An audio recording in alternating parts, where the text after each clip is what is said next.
ชายไว้ลายชายศาสตร์ทหารยืนหยัดเคียงข้างกันบ่หวั่นภัยใดเลือดเนื้อเฮานี้มอบให้แผ่นดินลาวล้านสร้างหุ้มขาวเฮาสิหักษาไว้เสียงแคนดังก้องฟ้าไกลยังได้ยินหัวใจหักชาติบ่มีวันสั่นคลอนเฮาเป็นทหารของชาติลาวยิ่งใหญ่ป้องกันแผ่นดินนี้ด้วยชีวิตและใจล้านสร้างห่มขาวสิอยู่คู่เฮาไปรวมพลังเอาไว้เพื่อชาติลาวเฮืองรอ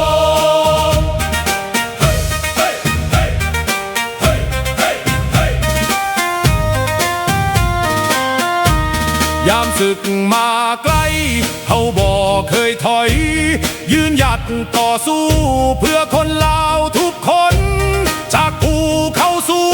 งถึงลำน้ำโขงทุกตารางแผ่นดินเฮาสิหักษาไว้คำสัตย์สาบานดังก้องในใจเกิดเป็นลูกผู้ชายต้องหักชาติยิ่งใหญ่ถึงสิลำบากหรือมีน้ำตากะสิยืนหยัดเพื่อลาวของเฮาเฮาเป็นทหารของชาติลาวยิ่งใหญ่ป้องกันแผ่นดินนี้ด้วยชีวิตและใจล้านสร้างห่มขาวสิอยู่คู่เฮาไปรวมพลังเอาไว้เพื่อชาติลาวเฮืองรอเฮาเป็นทหา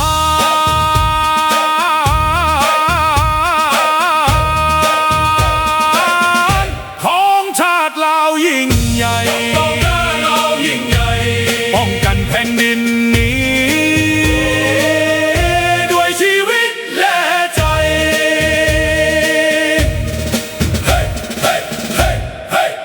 เฮาเป็นทหารก้าวเดินพร้อมกันทหารเหล่านั้นบ่ยอมแพ้ผู้ใด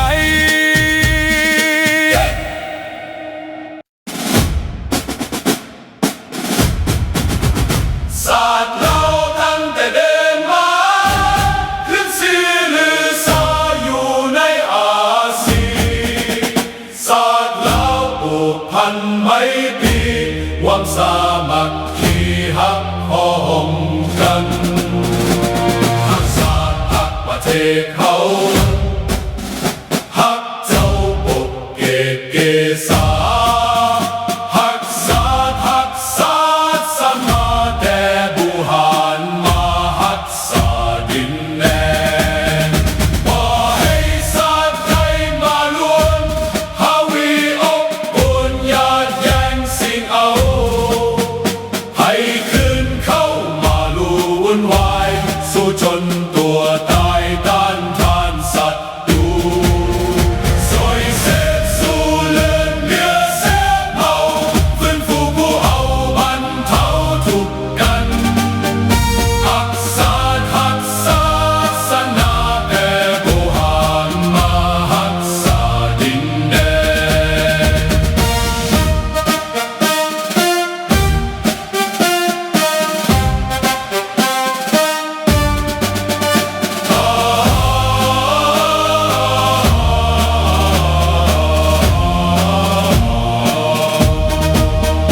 บ่ให้ศาสตร์ใดมาล้วนหาวีลบกวนญาติแย่งสิ่งเอาให้คืนเข้ามาลู่วุ่นวายสู้จนตัวตายต้านทานศัตรู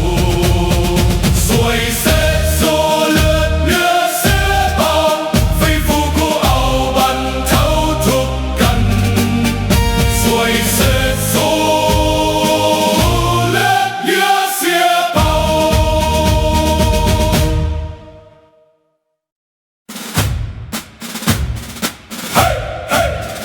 ก้าวเดินพร้อมกัน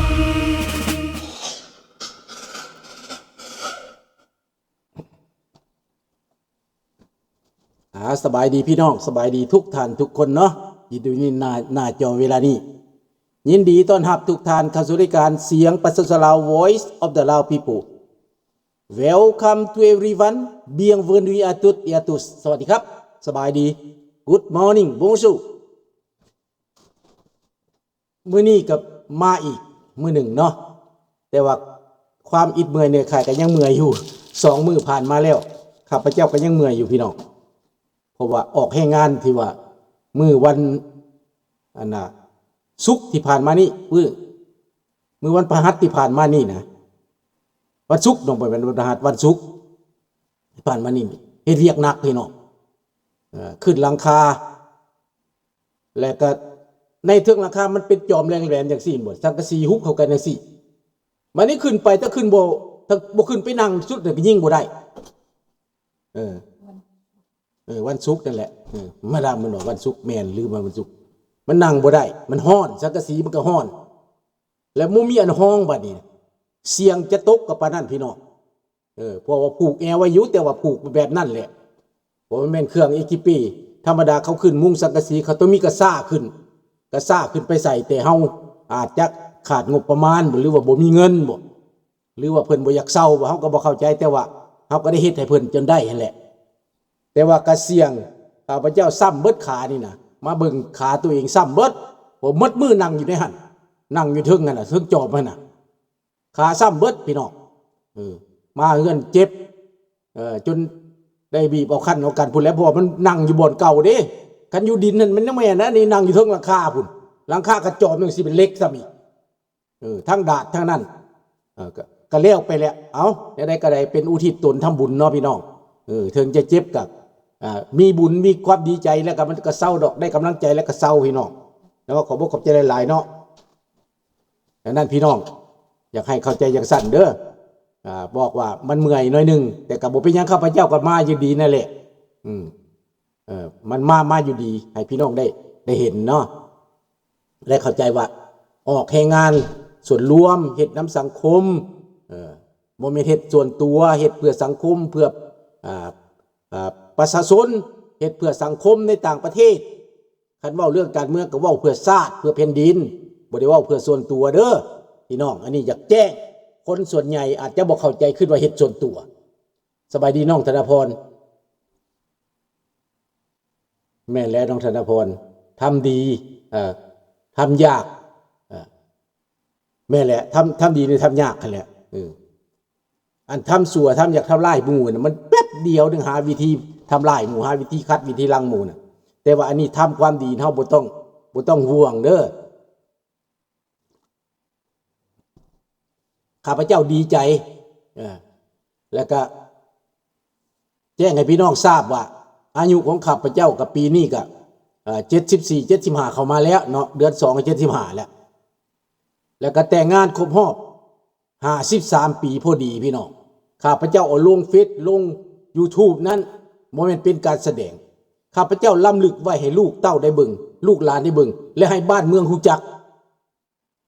ในการฝ่าฟันอุปสรรคต่างๆนานาของข้าพเจ้าครอบครัวข้าพเจ้ามาประสบความสำเร็จในต่างประเทศนี้ลูกเต้าของข้าพเจ้ามาประสบความสำเร็จในต่างประเทศนี้ข้าพเจ้าจะบ่ให้มนุษย์หน้าใดมันดูลาพาเปียครอบครัวของข้าพเจ้าจึงประกาศสักดาให้คนฮู้ว่าข้าพเจ้านี่มีที่มาที่ไปอยู่กับครอบครัวอยู่กับเมียคนนี้53 ปีพอดีพี่น้องเด้อแล้วก็ข้าพเจ้าก็บ่ได้อายอีกบ่ได้อายว่าข้าพเจ้าแต่งงานบ่ได้อายว่าข้าพเจ้ามีเมียมีลูกบ่ได้อายว่าข้าพเจ้าเฒ่าแล้วนั่นข้าพเจ้าซี่ออกไปบ่งออกไปพี่น้องได้เห็นเด้อแม่นบ่สบายดีสมชายเด้อขอบใจทอนเด้อเห็นแล้วบ่ได้บุญหลายๆเนาะแม่นดังนั้นข้าพเจ้าก็แต่งเพลงออกไปอยู่แต่ว่าบ่ทันได้นั่น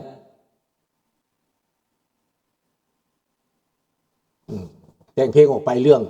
ดีใจที่เฮ็ดแล้วหลังคาแล้วแปลแนวอื่นนั่นน่ะเป็นปูแป้นบ่ปูแป้นไม้อันแป้นฟลอตตั้งหั่นนะเพิ่นคือสิปูตัวนั้นแหละเพิ่นบ่ปูดอกไม้แท้น่ะเพิ่นปูฟลอตตั้งพอเฮาใส่พลายวูดแล้วเอาฟลอตตั้งใส่ซื่อๆกะมันก็ง่ายแล้วบัดนี้พอนั่งไปดินั่งไปแล้วก็ ใส่ไปแล้วก็มันบ่ได้กระตัดใส่เท่านั้นซื้อๆมันบ่ได้ยากป่องเยี่ยมคือกันมันอยู่ลุมแต่เวียกใหญ่ที่สุดมันขึ้นหลังคาข้าพเจ้านี่เสี่ยงที่สุดความย่านตกย่านหยังก็มีทั้งหมดเลยหั่นพอเวลาเฮาเมื่อยแหละสังกะสีมันก็หนักมันบ่มีเครื่องยกบ่มีเครื่องซอยแห้งแม้แต่น้อยเดียวใส่แห้งเฮาทั้งหมดพี่น้องแล้วบัดนี้เฮาบ่แม่นยังหนุ่มเด้คือสมัยยังหนุ่มนี่เฮาแห้งดิอันนี้เฮา70ปลายแล้วนี่แห้งเฮาก็บ่พอเด้อันนี้มันก็ต้องได้ระมัดระวังตื่นแต่ว่าผ่านพ้นไปด้วยดีพี่น้องแต่ว่ามือนั่นป้าเจ้าไปให้กำลังใจเราก็อยู่หันจนค่ำเราไปให้กำลังใจแล้ว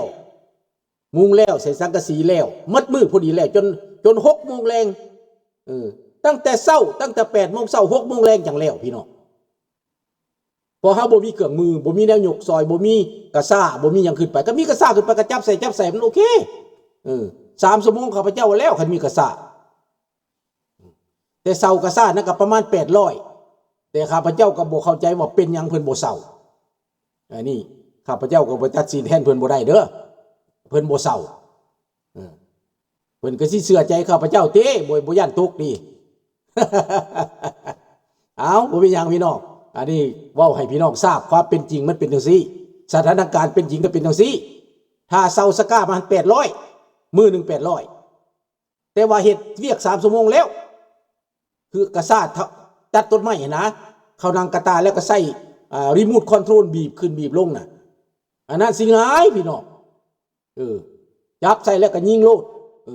ยับลงบีบลงตามรีโมทคอนโทรลคือข้าพเจ้าตัดต้นไม้แต่ก่อนเพิ่นเซามาน่ะแต่ว่าเพิ่นบ่เซามาข้าพเจ้าก็บอกว่าให้เซาแต่เพิ่นบ่เซาเพิ่นก็สิประหยัดงบประมาณบ่หรือว่าแนวใดก็บ่เป็นหยังเด้อพี่น้องเด้อข้าพเจ้าได้เฮ็ดให้แล้วตามใจเพิ่นนั่นแหละแต่ว่าข้าพเจ้านี่กังวลอยู่แต่ต้นพุ้นหากแต่บ่ได้ปากบ่ได้เว้าดอกเพราะว่าความกังวลว่าเฮาอายุแก่นี่แหละขึ้นถึงน่ะ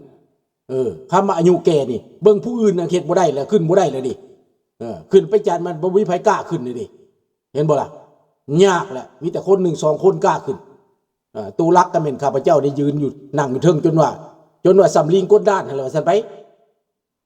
บ่แม่น800 บาทได้$800มื้อนึงหรือว่า$800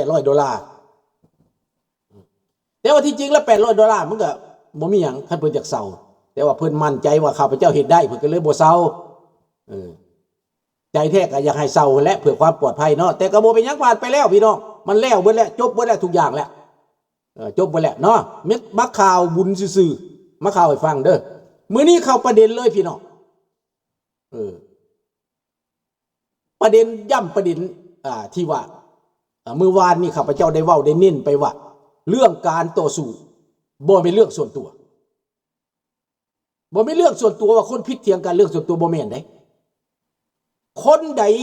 เป็นทูตหรือเป็นคนใดที่มาอยู่ในต่างประเทศนี่มาซอกเรื่องผิดกับข้าพเจ้านะในเรื่องการเมืองนี่นะบ่เป็นเรื่องส่วนตัวได้ถ้าคนใดไปหับไส้เขาเนี่ยมันก็ต้องมาผิดข้าพเจ้าแน่นอนมันก็ต้องมาประเสริฐหน้าข้าพเจ้าแน่นอนในเมื่อมีพยาธิพี่น้องเปรียบนักพยาธิในห่างกายเจ้านี่สมบูรณ์แบบแต่มีแคนเซอร์บอกมีพยาธิบอกมาเข้าตูเจ้านะมันก็ต้องให้สู้กันแม่นบ่ล่ะอันนี้คือกันเฮามาอยู่ในโลกประชาธิปไตยและมีพยาธิเผด็จการคอมมิวนิสต์มาแทรกแซงมันก็ต้องสู้กันแต่บ่เป็นเรื่องส่วนตัวมันทำหน้าที่ข้าพเจ้ามีหนังสือประกาศเป็นทางการต่อสู้เพื่อประชาธิปไตยจากรัฐบาลแคนาดายั่งยืนให้เพื่อย่ำเตือนพวกมาเลยข้าพเจ้าเว้าในมื้อก่อนนะโทษเด้อพี่น้องเด้อย่ำเตือนเมื่อก่อนว่าพวกที่ว่าเพื่อนนั้นเฮ็ดเวียกถูดไปแต่งตั้งเป็นแนวลาวสร้างชาติแนวลาวมั่งชาตินะว่าเขาก็สิมีใบประตังตี้เขาก็สิมีใบประกาศที่เพิ่นว่านะข้าพเจ้าว่าเขาบ่มีดอกเขาบ่มีข้าพเจ้ามีใบอนุญาตจากรัฐบาลข้าพเจ้ามีนี่เบิ่งเอาโลดข้าพเจ้ามีใบประ